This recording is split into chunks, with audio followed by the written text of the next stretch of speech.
Hello everyone. तो फिर आज हम लोग देखने वाले हैं diversity in the living world. ठीक है, तो ये अब हमारा दूसरा पॉइंट है। इसका पहले वाला जो वर्ड स्लीपिंग वाला पार्ट था वो हम देख चुके थे, और अब दूसरा वाला पॉइंट है।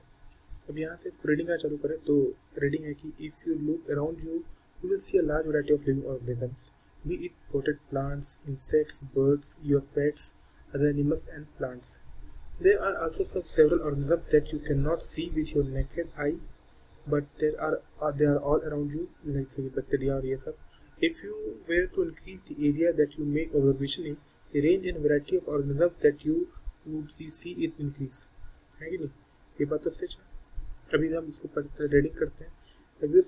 Obviously, if you were to visit a dense forest, you will probably see a much greater number and kinds of living organisms in it. Each different kind of plants, animals, and organisms that you see represents a species. ठीक है? The number of species that are known to describe range between 1.7 to 1.8 million. ये क्या बोल रहा है? ये बात बोल रहा है कि जब अब जैसे कि हमारा अर्थ है, तो जब आप हमारे अर्थ के चारों ओर देखेंगे, हमारे अर्थ के तो चारों ओर दिखेंगे कि बहुत सारे स्पीसीज हैं। ठीक है, बहुत सारे टाइप के अलग अलग टाइप के जानवर है। जैसे कि आपको ह्यूमन दिखेंगे, आपको नॉर्मली कुत्ते दिखेंगे, बिल्ली दिखेंगे, गाय दिखेगी, बैल दिखेगी। ये सब क्या है? अगर हम एक कॉमन बात बोले तो ये सब एक ऑर्गेनिज्म, हर कोई ऑर्गेनिज्म, हम आप ये सब। और अब हम थोड़ा और स्पेसिफिक बात करें तो ये सब अलग अलग टाइप के ऑर्गेनिजम्स हैं। जैसे कि हम सबका अलग अलग नाम दिए हुआ है। जैसे कि हम ह्यूमंस हैं, वो गाय, हम ऐसे और उसके सिंग निकले हुए जो जैसे उनको गाय बोलते हैं। उसी के दूसरे टाइप का को हम, मतलब अगर मेल है तो बैल बोल देते हैं। हम एक को भैंस बोलते हैं, किसी को कुत्ता बोलते हैं, किसी को बिल्ली बोलते हैं, किसी को प्लांट बोलते हैं, किसी को रैबिट बोलते हैं, किसी को शेर, बकरी। तो ऐसे बहुत सारे टाइप के आपको ऑर्गेनिज्म आपको चारों ओर अपने देखने को मिलेंगे। क्या बोल रहा है कि अब आप जितना ज़्यादा वो एरिया को इन्वेस्ट करोगे, मतलब आप ये से देखें कि इस मेरे गांव में कितने सारे जानवर हैं, तो आपको अपने गांव में कितने सारे ऑर्गेनिज्म दिखेंगे, ह्यूमन्स दिखेंगे, है कि नहीं? गाय दिखेगी, कुत्ता दिखेगा, बिल्ली दिखेगी, बैल दिखेगा, घोड़ा दिखेगा ज़्यादा ज़्यादा, और क्या रैबिट वेबिट दिखेगा, तो है ये जो पाले होंगे। लेकिन अगर आप इसी को एक पूरे अमेजन फॉरेस्ट में देखोगे तो आपको क्या क्या दिखेगा? तब तो आपको बहुत सारे ऑर्गेनिज्म देखने को मिलेंगे। ठीक है, आपको क्या नहीं देखने को मिलेगा? आपको बहुत सारे ऑर्गेनिज्म देखने को मिलेंगे, अलग अलग वैरायटी आपको देखने को मिलेगी। तो इसी वैरायटी के बारे में बात कर रहा है। इसी वैरायटी को जो अलग अलग ऑर्गेनिज्म की दिखती है, हमें इसे डाइवर्सिटी कहते हैं। डाइवर्सिटी मतलब डाइवर्स मतलब अलग अलग टाइप की चीज़ें। तो अलग अलग टाइप के ऑर्गेनिजम्स हमको जो हमारे इस वर्ल्ड में देखने को मिलते हैं, इसे ही कहते हैं diversity in the living beings. मतलब अलग अलग टाइप के लोग देखने को, ऑर्गेनिजम्स देखने को मिलते हैं, यही डाइवर्सिटी है। ठीक। अच्छा, जितने अलग टाइप के ऑर्गेनिजम्स आपको देखने को मिलते हैं, हर एक ऑर्गेनिज्म अपनी अपनी स्पीसीज को रिप्रेजेंट करता है। स्पीसीज क्या है, जीनस क्या है, ये सब हम अभी आगे आएगा, आगे देखेंगे। तो स्पीसीज और जीनस को समझिए। स्पीसीज मतलब जितने अलग अलग टाइप के ऑर्गेनिज्म है, वो एक अपने अपने स्पीसीज को रिप्रेजेंट करते हैं। ठीक है, अब स्पीसीज हम अच्छे से आगे देखेंगे, जो कि आगे लिखा हुआ है। अब यहाँ पे एक बात, ये इन्फॉर्मेशन यहाँ पे ये दे रहा है। क्या इन्फॉर्मेशन दे रहा है? ये इन्फॉर्मेशन को याद करना पड़ता है, आ जाता है। ठीक है, क्या इन्फॉर्मेशन दे रहा है यहाँ पे? ये कि the number of species that are known and describe range between 1.7 to 1.8 million. ठीक है, ये the number of species that are known and describe range between 1.7 to 1.8 million. मतलब इस यहाँ कितने सारे स्पीशीज है? 1.7 to 1.8 मिलियन, इतने सारे स्पीशीज हैं। ठीक है, नंबर ऑफ स्पीशीज जो कि नोन है। ठीक है, ऐसा तो बहुत सारे होंगे, लेकिन हम जितने को जानते हैं वो 1.7 to 1.8 मिलियन है। इस बात को हमें याद रखना पड़ेगा, है कि नहीं? इट रिफर्स टू बायोडाइवर्सिटी और the number and types of organism present on earth. क्या बात कर रहा है ये क्या बता रहा है? दिस रिफर्स टू बायोडाइवर्सिटी और the number and types of organism present on earth. अगर कोई हमसे पूछे कि भाई हमारे अर्थ में अभी तक कितने सारे टाइप के स्पीसीज से कितने सारे टाइप के ऑर्गेनिजम्स रहते हैं, तो हम क्या बोलेंगे? हम ये बात बोलेंगे क्या कि हमारे अर्थ में 1.7 to 1.8 मिलियन टाइप के ऑर्गेनिजम्स रहते हैं? नहीं, हम ऐसा नहीं बोलेंगे। हम क्या बोलेंगे कि हमारे अर्थ में हम 1.7 से 1.8 मिलियन टाइप के ऑर्गेनिजम्स को पहचानते हैं। बाकी के रहते कितने हमको नहीं पता। 1.7 to 1.8 मिलियन को हम जानते हैं। समझ रहे हैं? तो ये है हमारी बायोडाइवर्सिटी। हम इतने लोगों को जानते हैं अभी तक, 1.7 to 1.8 टाइप के ऑर्गेनिजम्स, ये भी स्पीशीज को हम जानते हैं। ठीक है, यहाँ पे और कुछ बातें वी शुड रिमेंबर है that we explore new areas and even old ones. New organism are continuously being identified, है कि नहीं।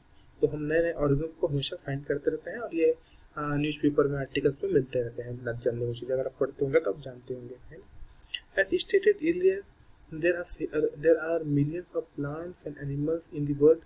We know the plants and animals in our own area by their local names. आम, है ना, कुछ दशहरी आम, ये सब अलग अलग टाइप के स्पीशीज हैं आम के, सबको हम जानते हैं। नीम, है ना, इसको दूसरे देश में नीम नहीं बोलते हैं, कुछ और बोलते होंगे, बरगद, पीपल, है ना, ये हमारे लोकल नेम है, बरगद, पीपल, नीम और भी बहुत सारे, है ना। रात रानी एक तो नाम है, एक तो पेड़ का नाम है, कितनी अच्छी खुशबू आती है उसका, क्या उसका नाम रात रानी है क्या? नहीं, उसका नाम कुछ और होगा, दूसरी जगह पे दूसरा नाम बोलते होंगे, अपनी जगह में हमारा नाम, उसका नाम रात रानी है क्योंकि रात को खिलता है कि नहीं। तो ऐसे बहुत सारे हम अपने प्लांट्स को, एनिमल्स को अपनी जगह पे अपना के जाते हैं। कुत्ता बोलेंगे, ठीक है, बिल्ली, उसका नाम, उसको बार बार जाएगा तो उसको कोई कैट बोलेगा, हम क्या बोलते हैं, बिल्ली। तो this local names would vary from place to place, है ना। तमिलनाडु में कुछ और बोलते हैं बिल्ली को, कुत्ते को, ठीक है। तो ये जगह से जगह टू जगह वेराई करता है, even with in a country, even एक कंट्री में बदल जाता है। अगर आप इंडिया के अलग अलग कंट्री में जाओगे तो सॉरी अलग अलग स्टेट्स में जाओगे तो उसका नाम अलग अलग है, बंगाली में अलग है, गुजरात में अलग है, राजस्थान में अलग, हर जगह अलग अलग है कि नहीं। तो इंडिया में तो एक डाइवर्सिटी अगर कहीं देखना है तो डाइवर्सिटी का मतलब ये है, अगर आपको कहीं डाइवर्सिटी देखना है दुनिया में तो आओ आप इंडिया में आपको दिखेगी असली डाइवर्सिटी, खाने की, पीने की, रहने की, बोलने की, सब चीज़ की डाइवर्सिटी कहीं दिखेगी दुनिया में तो वो है इंडिया, है ना। इसीलिए India is love. Probably you would recognize the confusion that would be created if we did not find ways to talk to each other to refer the organism we were talking about, है। अभी इस पहले भी हम लोग 9th वाले पढ़े हैं इस चीज़ को कि प्रॉब्लम क्या है। देखो वहाँ अलग नाम से बोल रहे हैं, यहाँ अलग नाम से बोल रहे हैं, वहाँ अलग नाम से बोल रहे हैं। तो हमको क्या चीज़ चाहिए, हमको ये चीज़ चाहिए कि कोई एक पर्टिकुलर चीज़ लेगा जिसको हर कोई एक्सेप्ट करे, चाहे दुनिया के इस कोने में हो चाहे उस कोने पे। कोई एक ऐसा चीज़ होना चाहिए जिसको हर कोई एक्सेप्ट करे। जैसे कि केमिस्ट्री में जैसे IUPAC नेम, ठीक है, आप उसको अपने नाम में कुछ भी बोलो, कोई फर्क नहीं पड़ता लोकल नेम में, लेकिन जो IUPAC नेम है इसको पूरा दुनिया रिकॉग्नाइज करेगा और ये हर किसी का एक ही होगा, है कि नहीं। तो IUPAC ऐसा कुछ टाइप का मैं बता रहा हूँ, ठीक है। Here there is a need to standardize मतलब एक स्टैंडर्ड होना चाहिए, है ना। ये स्टैंडर्ड सेट करेंगे हम उसका, तो standardise the naming of living organism. जैसे केमिकल का नेम करते हैं, अब ऐसे ही ऑर्गेनिज्म का हमको नेमिंग करना पड़ेगा। ऐसे तो नेमिंग नहीं करेंगे लोकल वाले नाम से, तो स्टैंडर्डाइज एक स्टैंडर्ड नेम दिया जाएगा उसको, ठीक है। Such that a particular organism is known by the name all over the world, है कि नहीं, पूरी दुनिया में उसको एक ही नाम रहना चाहिए। This process is called nomenclature. Nomenclature मतलब नामकरण, क्या बोलेंगे, नामकरण करना। हमारा बच्चे किसी बच्चा पता होता है होता ना, क्या होता है नामकरण संस्कार, ऐसे तो उसका नाम करना है, उसका नाम रखना है। तो एक स्टैंडर्डाइज नाम, एक स्टैंडर्ड के क्रिएट करके उसका नाम रखना, नोमेनक्लेचर करना है, नेमिंग, ठीक है। Obviously, nomenclature or naming is only possible when the organism is described correctly and we know that what organism its name is attached to. This is identification. Naming के लिए पहले आइडेंटिफिकेशन करना जरूरी है। आप किसी चीज़ का नाम तब ना रखोगे जब आपको पता चलेगा कि वो है क्या। आपको किसी ह्यूमन का नाम रखना है तो ह्यूमन का नाम कब रखेंगे, जब आपको पता होगा कि या तो वो लड़की है या लड़का है या कुछ और है ना। जब आपको पता होगा उसके बाद उसका नाम रखा जाएगा। ऐसा थोड़ी ना कि नाम रख लिया उसके बाद देखना कि ये लड़की है या लड़का, ऐसे नहीं होता। पहले हम देखते हैं कि क्या है ये, लड़की है लड़का, अगर लड़की है तो लड़की वाले नाम, लड़का है तो लड़के वाले नाम। यहाँ पे ऐसी चीज़ें नहीं है। यहाँ पे आइडेंटिफिकेशन मतलब वो कौन है, क्या है, उसका फैमिली क्या है, कहाँ से आता है, किससे रिलेट करता है, उसका इवोल्यूशन पैरामीटर क्या है, ये सब चीज़ को ध्यान में रखते हुए उसका नाम रखा जाता है। समझ रहे हैं, अभी देखेंगे। जैसे आइडेंटिफिकेशन, तो पहले आइडेंटिफिकेशन करना पड़ता है, फिर nomenclature. In order to facilitate the study, number of scientist have established procedures to assign a scientific name to each known organism, ठीक है। क्या हुआ, तो एक प्रोसीजर रखे, कौन, साइंटिस्ट लोग एक प्रोसीजर बनाए जिस प्रोसीजर को यूज करके उस ऑर्गेनिज्म का नोमेनक्लेचर किया जाएगा, ठीक है। हर चीज़ का एक प्रोसीजर होता है ना। केमिस्ट्री में भी IUPAC नोमेनक्लेचर में देखते हैं कि उसका एक प्रोसीजर है। आपको कि क्लोरीन आ रहा है तो क्लोरो कब लगाना है ना, पहले लगाना है बाद में लगाना है, एक मतलब कैसे यूज करना है वो उसमें देखा जाता है, ठीक है। यहाँ पे भी ऐसी चीज़ें हैं। This is acceptable to biologists all over the world for plants. वो हर biologist एक्सेप्ट करेगा for plants. Scientific names are based on agreed principle and criteria which are provided in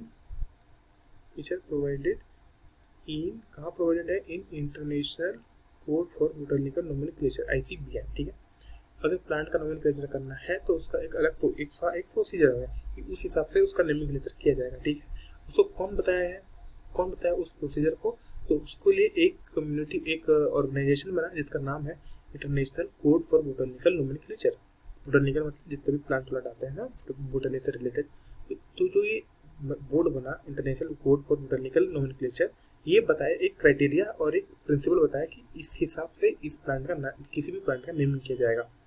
ठीक है, you may ask how are animals named. अब animal की बारी, तो animal के लिए एनिमल वाला बना। एनिमल टेक्सोनॉमिस्ट हैव इवॉल्व्ड, क्या बताया, क्या एनिमल के लिए क्या बना, international code of zoological nomenclature. अब वो पता है यहाँ पे एक क्वेश्चन में लोग फंसते हैं, वैसे पूछता है ये चीज, क्या देखिए देखना यहाँ पे। ठीक है, क्या है ICBN। ठीक है, ICBN क्या है, इंटरनेशनल कोड दिएगा अलग तरह से। ठीक है, इंटरनेशनल कोड फॉर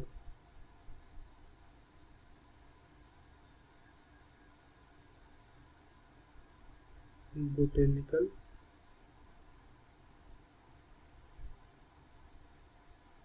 नोमेनक्लेचर। ठीक है, अब यहाँ पे और दूसरा क्या है, ICZN। ठीक है, इसका क्या है,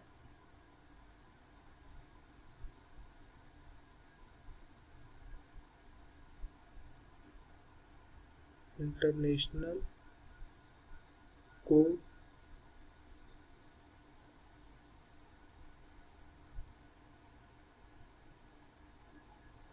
ऑफ जूलॉजिकल नोमेनक्लेचर।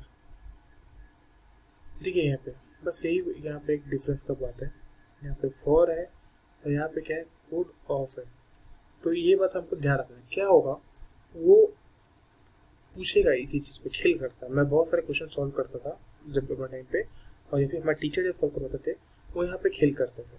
क्या करते थे, ICBN international code of botanical nomenclature, गलत होता था ना वो चीज, हमको हमें फर्स्ट में क्लियर करना है what is the full form of ICBN, ऐसे करके पूछा था।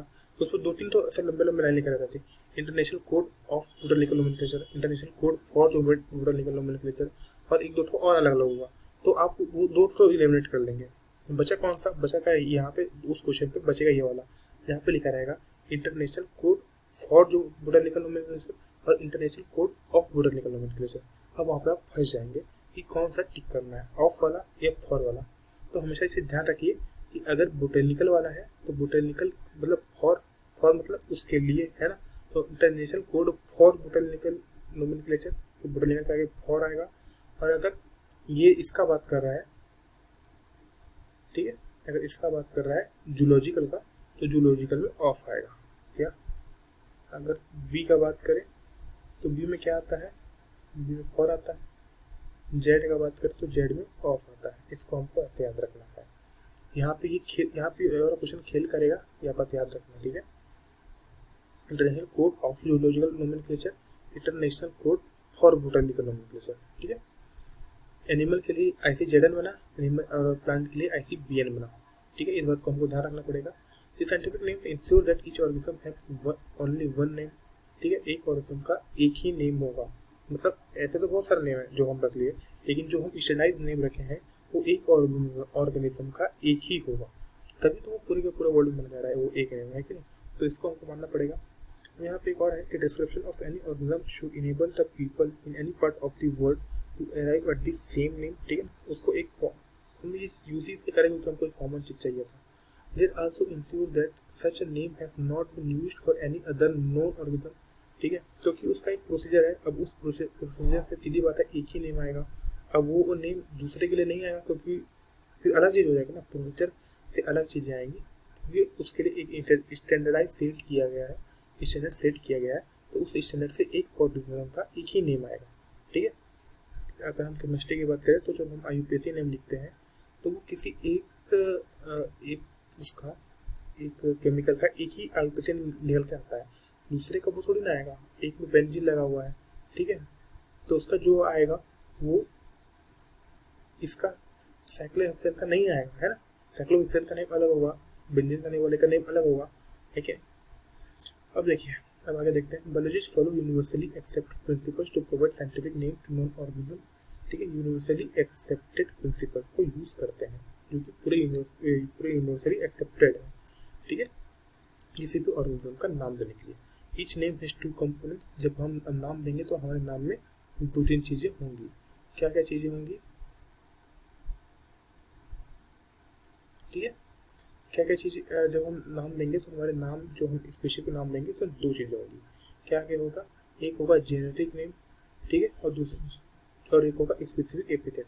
पहला जो जीनस बताएगा जिसको हम जो जेनेरिक नेम बोलेंगे, दूसरा क्या होगा स्पेसिफिक नेम जो स्पीशीज बताएगा।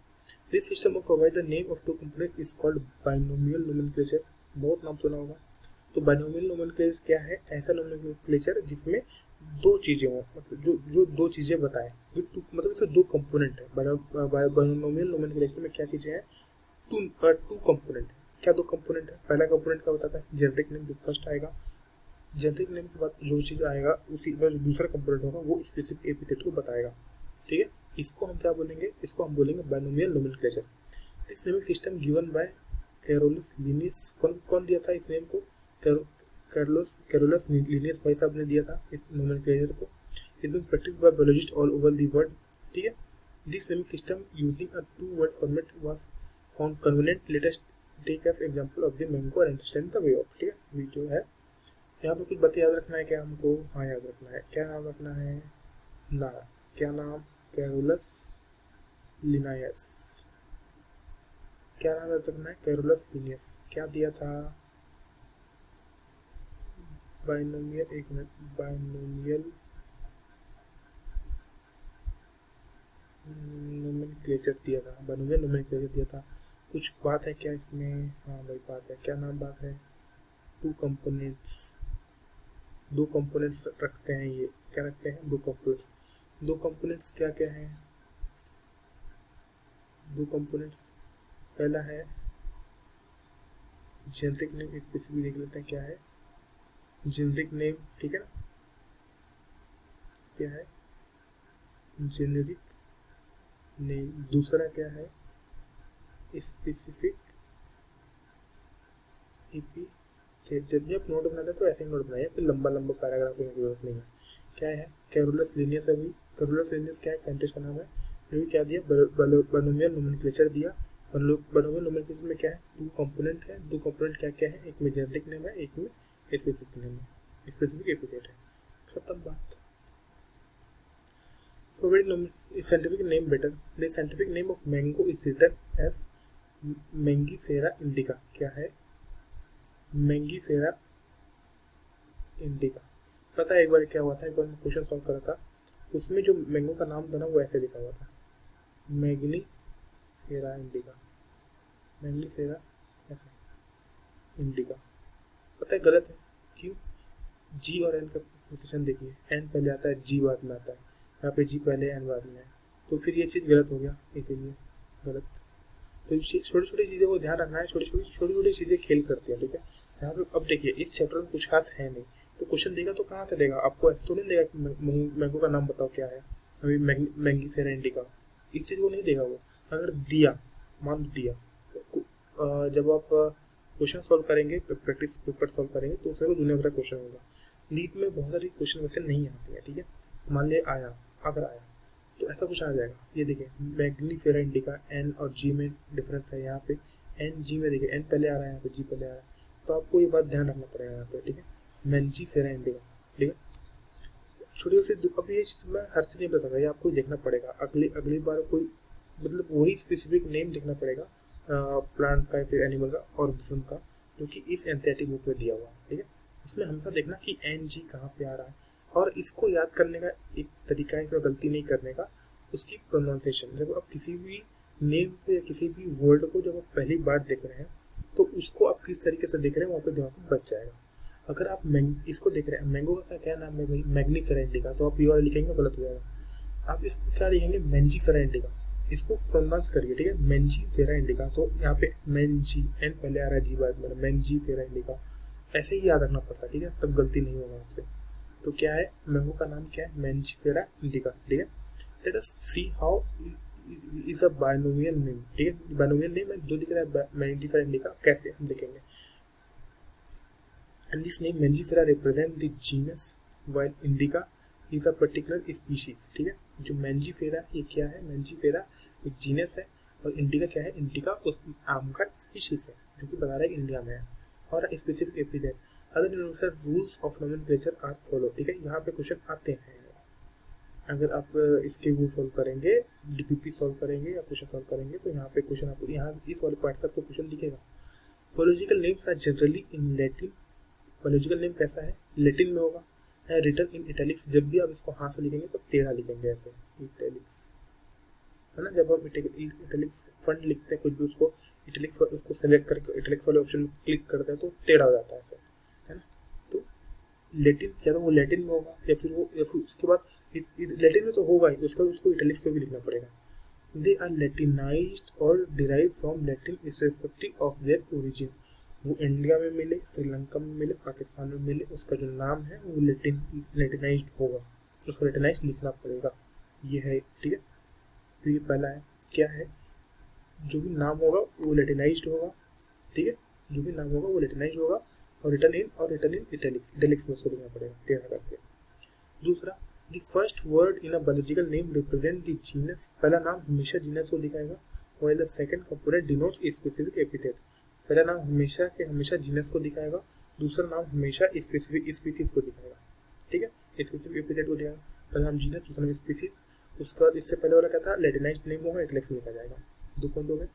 तीसरा point, both words in a biological name were hand written, क्या होगा, hand written are separately underline, जब भी अगर इसको आप ऐसे टाइप कर रहे हैं, ठीक है, टाइप कर रहे हैं तो नॉर्मल लिख दीजिए, इटैलिक्स में लिख दीजिए, लेकिन जब भी आप इसको हाथ से लिख रहे हैं तो इटैलिक्स है नहीं है क्या समझ आएगा क्या, क्योंकि हैंड रिटन में कैसे समझ आएगा, ठीक है, आप अपने हिसाब से लिख से, तो आपको उसको जीनस को मतलब जीनस, ठीक है, ऐसे लिख सकते हैं इसको जीनस, अभी तो मैं हैंड रिटन नहीं कर रहा हूँ, है ना, तो जीनस और यहाँ पे क्या है, स्पीशीज, ठीक है। अभी हाथ से लिखा उसको तो मेरे को उसको अंडरलाइन करना पड़ेगा, ठीक है। ये थर्ड पॉइंट है, अंडरलाइन और printed in italics to indicate their Latin origin, ठीक है, सो लैटिन ओरिजिन लिखने के लिए हम क्या करते हैं, हाथ से लिखेंगे तो इसको अंडरलाइन करना पड़ेगा, अगर प्रिंट वाला कर रहे हैं, टाइप कर रहे हैं तो उसको इटैलिक्स करना पड़ेगा, ठीक है।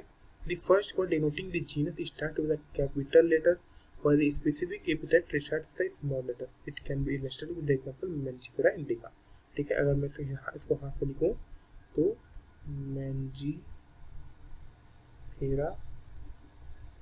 इंडिका, उसके बाद अंडरलाइन, देखिए ये देखिए पहले तो ये लैटिनाइज्ड नाम है, ठीक है, लैटिनाइज्ड टर्म में लिखा गया, ठीक है। इटैलिक्स में लिख नहीं सकता क्योंकि मैं हैंड रिटन कर रहा हूँ, पहली बार अगर मैं टाइप कर रहा हूँ तो इटैलिक्स में लिखता, ठीक है, यहाँ पे इटैलिक्स में लिखा गया है।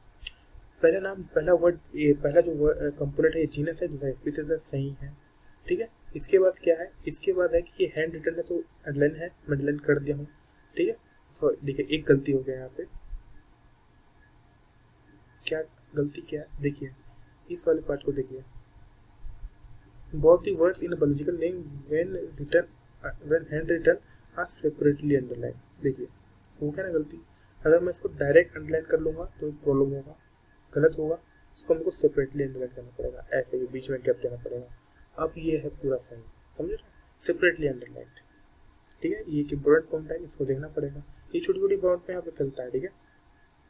प्रिटेंड इटैलिक्स और indicate the letter origin, the first word denoting the genus start with capital letter, देखिए कैपिटल लेटर में स्टार्ट हुआ है, पहला जो जीनस को स्टार्ट कर रहा है कैपिटल लेटर और जो स्पीशीज को स्टार्ट कर रहा है वो स्मॉल लेटर में होगा, ठीक है, ठीक है, ठीक। इसके बाद क्या है, name of the author, name of the author मतलब जो उस नाम को दिया है, author, name of the author appears after the specific epithet that is at the end of biological name and is written in the abbreviated form, Mangifera indica लिन, ठीक है। लिन मतलब लिनियस। तो अगर आप अपना कुछ दे रहे हैं, अगर मान लीजिए मैं दे रहा हूँ, मान लीजिए मैं इस नाम को दिया, तो ऐसे लिख सकते थे मैंजीफेरा इंडिका।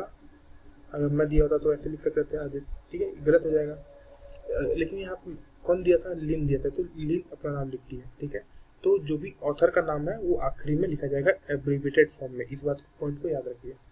क्या था, ये छोटे छोटे पॉइंट में खेलेगा। इजी जो चैप्टर इजी होता है ना, उस इजी में एकदम मतलब क्वेश्चन एकदम खोद के निकालेगा, एकदम डीप, मतलब एकदम पॉइंट पे। इस पॉइंट को सब स्किप कर दे रहे हैं, अब ध्यान ही नहीं दिया उस पॉइंट को, उसी पॉइंट पर क्वेश्चन मारेगा, ठीक है। उसको पता होता है कौन से पॉइंट को स्किप किया है। तो क्या यहाँ पे क्वेश्चन पूछेगा, क्या एब्रीविएटेड फॉर्म में जो ऑथर का जो नाम है कैसे होगा, रिटर्न इन द एक स्पेसिफिक एपिथेट के बाद लिखा जाएगा पहला चीज, और कैसा लिखा जाएगा, एब्रीविएटेड फॉर्म में। It indicate the species were described by Linnaeus, ठीक है, क्योंकि लिन लिखा हुआ। Since it is nearly impossible to study all the living organisms, it is necessary to devise some means to make it possible. This process is called classification. अब हमको दुनिया के हर एक स्पीसीज का नाम रखना है, ताकि पूरी दुनिया में उस स्पीसीज को एक ही नाम से जाना जाए। क्या ये पॉसिबल है? कितने स्पीशीज हम देखे थे अभी तक, 1.7 to 1.8 1.7 to 1.8 स्पीशीज का नामकरण करना है। बहुत मुश्किल काम है, ऐसे ही नाम नहीं रखना है, उसका पूरा ये सब देखना है दुनिया भर का, कहाँ से आया है, क्या है, क्यों है, उसका नाम कैसे रखना है। तो सब चीज़ को देखना है, तो कैसे देखेंगे? तो उसके लिए एक प्रोसीजर आया जिसका नाम था क्लासिफिकेशन। मैं बताया था ना, अगर नोमेनक्लेचर करना है तो उसके लिए पहले उसको आइडेंटिफाई करना बहुत जरूरी है। तो इसीलिए उसका क्लासिफिकेशन किया गया कि सब पहले पता करो कि वो कहाँ से आ रहा है, कैसा है, क्यों है, मतलब उसका क्या चीज़ है, उसका बायोडाटा निकालो उसका biodata.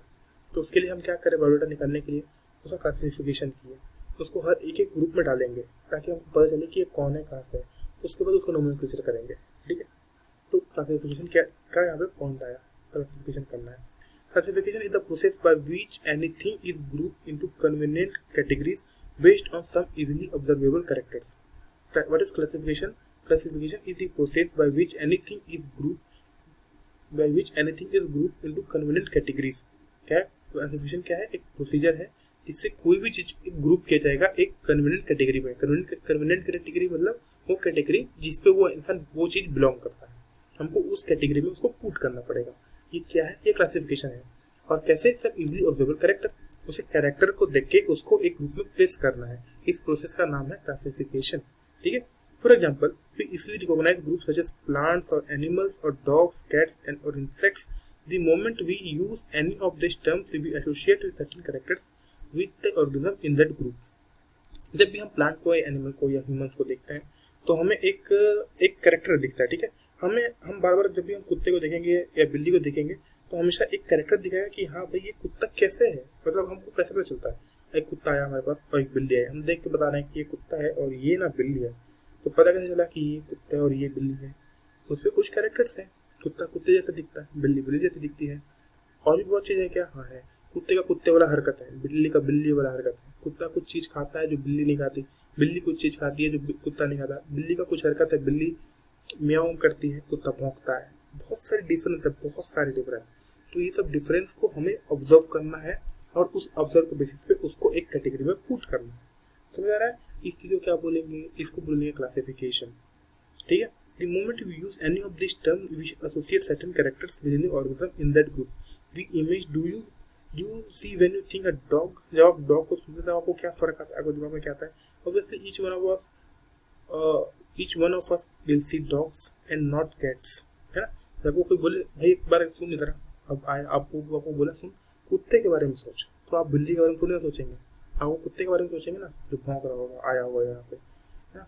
Obviously each one of us will see dogs and not cats. Now if we were to think Alsatians, ठीक है, we know what we are talking about. Similarly, suppose we were to say mammals, you would of course think of animals with external ears, जिसका external बाहर है, body hairs. Likewise in plants, if we try to talk wheat, the picture is about our mind will be wheat plants, not of rice or any other plant. भाई simple सी बात है। मैं आपको नहीं पता, ठीक है, गेहूं में और चावल के पौधे पे डिफरेंस, अभी गेहूं में और धान के पौधे पे डिफरेंस, पर आपको कोई बोले कि भाई एक धारा गेहूं का पौधा सोच, तो क्या सोचोगे? खेत, पौधे हैं छोटे छोटे, आप बरगद का पेड़ थोड़ी सोचोगे, पीपल का पेड़ थोड़ी आप सोचोगे। क्यों? क्योंकि आपको कुछ कैरेक्टर पता है ना, गेहूं का पौधा कैसा होगा, खेत में होगा। वो ऐसे थोड़ी ना रोड के बाजू में हुआ है गेहूं, रोड के बाजू में गेहूं होगा होता तो हमारे देश का क्या पूरी दुनिया का हंगर प्रॉब्लम खत्म हो गया होता है कि नहीं। तो वो आप खेत सोचोगे, आप सोचोगे कि कुछ खेत होगा, एक उगा होगा, धान का बाली होगा या फिर गेहूं का बाली होगा, है ना। बरगद का पेड़ नहीं सोचोगे। क्यों? आपको पता है कैरेक्टर्स क्या क्या है। तो हम कैरेक्टर के बारे में बात कर रहे हैं, तो जिसको यूज करके हम उसे एक कैटेगरी में पुट करने वाले हैं। Hence, all these dogs, cats, mammals, wheat, rice, plants, animals, etc. are convenient category are used to study organisms. The scientific term for these categories is taxa. Taxa देखिए यहाँ से क्वेश्चन आता है, ठीक है ना। taxa, taxa क्या है? The scientific term for this category is taxa. taxa क्या है? Category, category. हम किसी एक कैटेगरी को क्या बोलेंगे? एक टैक्सा बोलेंगे, ठीक है। टैक्सा एक साइंटिफिक टर्म है, इसको लिखा जाएगा यहाँ पे। क्या है? What is taxa? Taxa is a scientific term, scientific term of category is called taxa, ठीक है। यहाँ से क्वेश्चन आता है, इस बात को ध्यान रखेंगे। Here you must recognise that taxa can indicate categories at very different levels. Plants also form a taxa, wheat is also a taxa, ठीक है। जब हम किसी प्लांट को बोले तो प्लांट भी एक टाइप का टैक्सा है, क्योंकि देखिए एक कैटेगरी है ना। अगर हम बोले कि ये क्या, ये एक पेड़ है, तो ये प्लांट है या एनिमल है, तो हम बोलेंगे ये प्लांट वाले कैटेगरी में है। तो प्लांट क्या हो गया? देखिए कैटेगरी, जहाँ पे कैटेगरी है वो एक टैक्सा हो गया। तो हम पूछे कि एनिमल या प्लांट है, तो बोले हाँ इसको ना प्लांट एक कैटेगरी में डाल दो। तो प्लांट क्या हुआ? एक टैक्सा हो गया। प्लांट एक कैटेगरी है ना, तो एक टैक्सा हुआ। जो चीज एक कैटेगरी है वो एक टैक्सा है, कैटेगरी को टैक्सा बोलते हैं, ठीक है।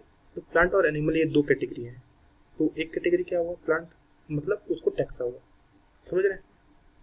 Plant also form a taxa, wheat. अब हम वीट की बात करें तो प्लांट के अंदर, अब प्लांट के अंदर भी तो बहुत सारे सब कैटेगरीज होंगे, तो उस सब कैटेगरीज को क्या बोलेंगे? उसको भी टैक्सा बोलेंगे। प्लांट के, जब भाई ये क्या है, ये एनिमल या प्लांट है? हाँ प्लांट है। प्लांट, अब प्लांट के अंदर जूम करो, प्लांट के अंदर देखो कौन सा प्लांट है, पौधा है क्या? प्लांट के जो टाइप होते हैं ना, कैसा टाइप का प्लांट है, तो बोले ना ये वीट प्लांट है, तो वीट वाला प्लांट क्या हुआ? वो भी एक टैक्सा हो गया, समझ आ रहा है। इस आल्सो, तो wheat is also taxa. Question कभी भी आए यहाँ पे तो हमेशा ध्यान रखना, plant is also, is plant is also taxa, yes. Is wheat is also taxa, yes. Similarly animal, mammals are taxa, yes. Dogs are taxa, yes. Horse is a taxa, yes. But you know that dog is a mammal and mammals are animals. Therefore, animals, mammals and dogs represent taxa at different level. Level का different है सब taxa ही, ठीक है। But you know that dog is ये तो हो गया, ठीक है। Hence, based on characteristic, all living organisms can be classified into different taxa. हर एक ऑर्गेनिज्म एक डिफरेंट टैक्सा में जाएगा। बैक्टीरिया क्या, बैक्टीरिया टैक्सा है क्या? है हाँ है भाई, बैक्टीरिया भी एक टैक्सा है, ठीक है। और कुछ एमीबा भी एक टैक्सा है क्या? हाँ एमीबा भी एक टैक्सा है, इस टैक्सा है, ठीक है। This process of classification is called taxonomy. Taxonomy मतलब क्या हुआ? मतलब जहाँ पे हम चीजों को ग्रुप कर रहे हैं और एक कैटेगराइज कर रहे हैं, कैटेगरी पे पुट कर रहे हैं उसको, उससे कैरेक्टर सीख के, ठीक है। जहाँ पे हम उसको टैक्सा में पुट कर रहे हैं, तो इस चीज की स्टडी को हम क्या बोलेंगे, या फिर इस प्रोसेस को क्या बोलेंगे? टेक्सोनॉमी, ठीक है। क्या बोलेंगे? टेक्सोनॉमी, ठीक है। External and internal structure along with the structure of cell. External and internal structure along with the structure of cell. External and internal structure. External structure and internal structure along with the structure of cell. Along with the structure of cell development process and ecological information of organism are essential and form basics of modern taxonomic studies. यहाँ पे question आएगा, guarantee आएगा। अगर जब भी आप PPT solve करेंगे आपको यहाँ पे क्वेश्चन दिखेगा। देखो क्या बोल रहा है, हम यहाँ पे लिखेंगे उसको, basis of modern taxonomic, basis of modern taxonomic studies कौन कौन बना रहा है, शुरू से लिखे, ठीक है। देखिए क्या क्या है, एक्सटर्नल एंड इंटरनल स्ट्रक्चर। जब हम टेक्सोनॉमिक चीज़ों को देखेंगे, ये स्टडीज को देखेंगे, तो हम क्या क्या चीज़ें देखेंगे। पहला है external plus internal, external plus internal structures, external plus internal structures, ठीक है। उसके बाद क्या है, along with the structure of cell, ठीक है, external and internal structure of cell, तीसरा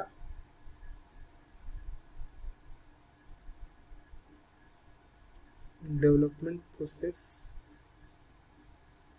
चौथा इकोलॉजिकल इंफॉर्मेशन,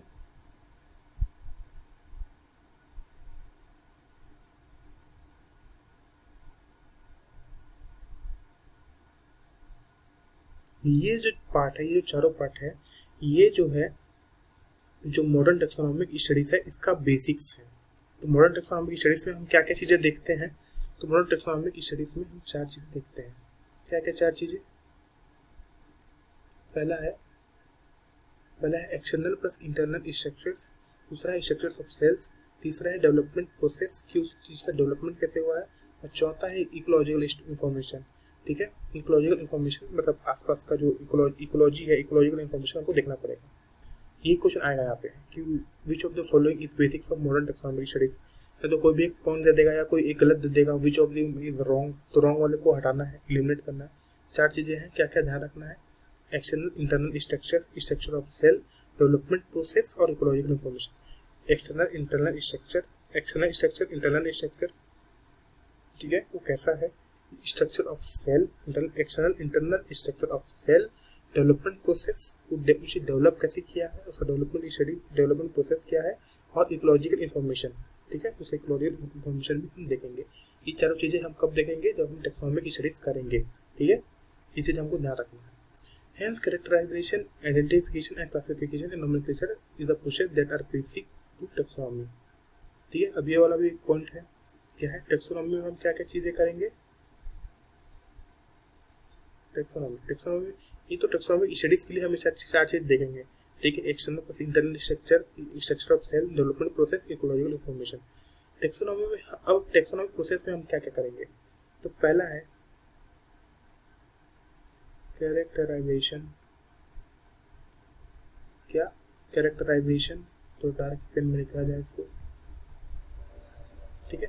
कैरेक्टराइजेशन करेंगे पहले तो, उसके बाद क्या करेंगे, उसके बाद आइडेंटिफिकेशन करेंगे, कैरेक्टराइजेशन, आइडेंटिफिकेशन, इसके बाद क्या करेंगे, क्लासिफिकेशन, कैरेक्टराइजेशन, आइडेंटिफिकेशन, क्लासिफिकेशन, और आखिरी में जाके जब हमको सब चीज़ पता चल जाएगा तब हम जाके करेंगे नोमेनक्लेचर।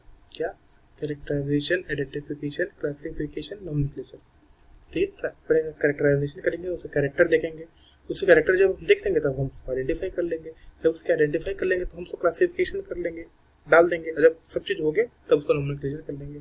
इस सब चीज़ को याद नहीं रखी, इसको तो याद रखना, इसको समझने का चीज़ है ना।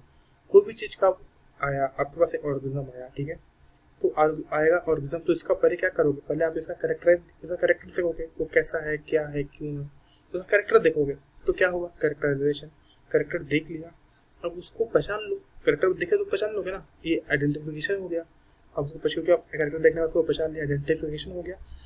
जब सब दोनों हो गया तब उसको एक क्लासिफिकेशन कर दो, उसका हर चीज़ क्लासीफाई कर दो, प्लांट एनिमल है, कौन से वाला एनिमल है, ये वाला एनिमल है, पूछ है क्या, पूछ वाला एनिमल है क्या, पूछ वाले डाल दो उसमें, ठीक है। तो उसका आप क्लासिफिकेशन भी कर लिया। अब क्लासिफिकेशन के बाद जब सब हो गया तो उसको एक नाम दे दो, नाम तो उसका नोमेनक्लेचर भी हो गया, ठीक है। तो ये अब इस पूरे को क्या बोलेंगे हम, इसको बोलेंगे हम टेक्सोनॉमी, ठीक है। अब टेक्सोनॉमी इज, ठीक है, तो हम आगे देखते हैं, समझ आ रहा है। Taxonomy is not something new, taxonomy कुछ भी नया चीज नहीं है। Human beings have always been interested in knowing more and more about the various kind of organisms, particularly with reference to their own use.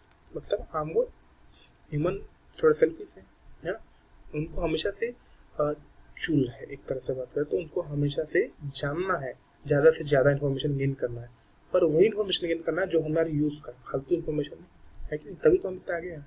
तो human beings have always been interested in knowing more and more about the various kind of organisms, particularly with reference to their own use. In early days, human beings needed to find sources for their basic need of food. In early days, human beings needed to find sources for their basic needs of food. In early days, human beings needed to find sources for their basic needs of food, clothing and shelter. पहले समय में यही तो था, खाना, कपड़ा, मकान, है रहना वाला, ये सब चीज को, यही चीज को हमारा बेसिक नीड था। अभी भी यही है, ठीक है, अभी भी यही है। तो हम ये चीज के पीछे में हमेशा पड़े रहते थे, कहाँ से कपड़ा पहनने का लाए, कहाँ से रहने का जगह लाए, कहाँ से खाने का लाए।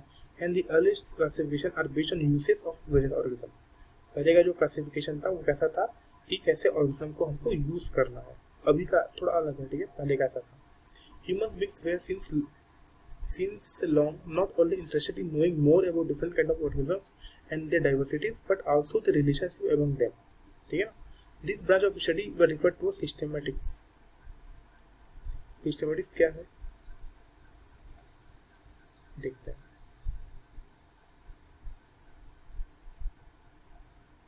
ठीक है। Systematics क्या है? Human beings since very long not only interested in knowing more about different kind of organisms and their diversities but also relationship among them, ठीक है। Different kind of organisms and their diversity के बारे में जानना और उनकी आपस में क्या रिलेशन है इसको भी जानना। अलग अलग टाइप के ऑर्गेनिजम्स को और उनके बीच की क्या रिलेशनशिप है इसको जानना। इसको क्या बोलेंगे, इस ब्रांच को क्या बोलेंगे, इस ब्रांच को बोलेंगे सिस्टेमेटिक्स, ठीक है। सिस्टेमेटिक्स क्या है? अलग अलग टाइप के या फिर अलग अलग ऑर्गेनिजम्स की डाइवर्सिटी को जानना, नॉलेज इकट्ठा करना और उस डाइवर्सिटी की एनिमल की डाइवर्सिटी के बीच आपस में क्या रिलेशन है इस चीज को भी जानना। इस चीज को क्या बोलेंगे? Systematics. Relation between the organisms and the different kinds of organism and their diversity. To know about that is called systematics. The word systematics is derived from Latin word systema. देखिए यहाँ पे कभी क्वेश्चन आता है, ठीक है। Systematic words is derived from the Latin word called systema, which means systematic arrangement of organism. यहाँ पे भी क्वेश्चन है, ये भी क्वेश्चन बन सकता है, ठीक है ना। एक मिनट, ठीक है, ये भी एक क्वेश्चन बन सकता है। क्या? The word systematic is derived from Latin word systema. Systematics कहाँ से आया? Systematics Latin word से आया जिसका नाम है systema। systema का मतलब क्या हुआ? It means systemic arrangement of organisms, ठीक है। सिस्टेमेटिक्स लिखने क्या है इस चीज को?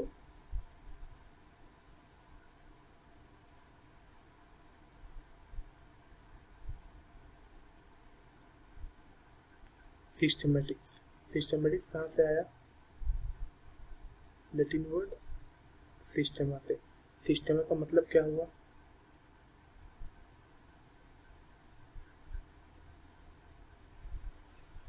Systematic arrangement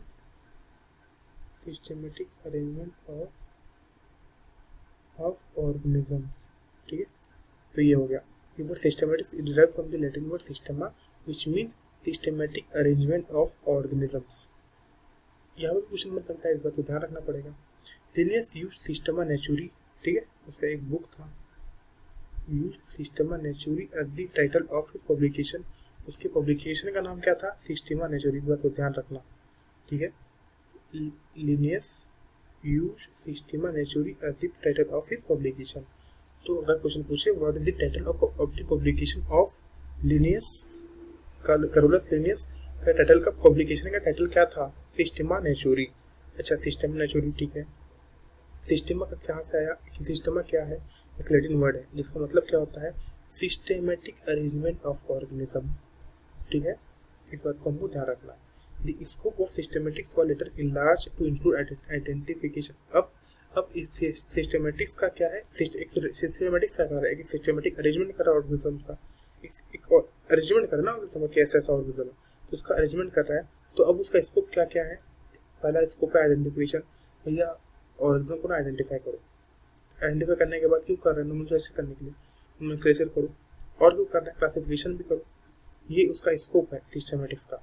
systematics take into account evolutionary relation between organism. ये भी बहुत इंपॉर्टेंट लाइन है, ये भी बहुत इंपॉर्टेंट लाइन है, ठीक है। क्या है? Systematics take into account evolutionary relationship between organism. Systematics और क्या कर रहा है? ऑर्गेनिज्म के बीच जो इवोल्यूशनरी रिलेशनशिप है उसको भी देख रहा है, ठीक है। तो इस बात को, ये भी यहाँ पे भी क्वेश्चन आ सकते हैं, ठीक है। Systematic take into account evolutionary relationship between organism. ठीक है, तो इस बात को हमको देखना पड़ेगा। और कुछ है क्या? Taxonomic category. ठीक है, तो अभी इसको यहीं तक रखते हैं, इसको हम नेक्स्ट वीडियो में देखेंगे। ठीक है, थैंक यू सो मच।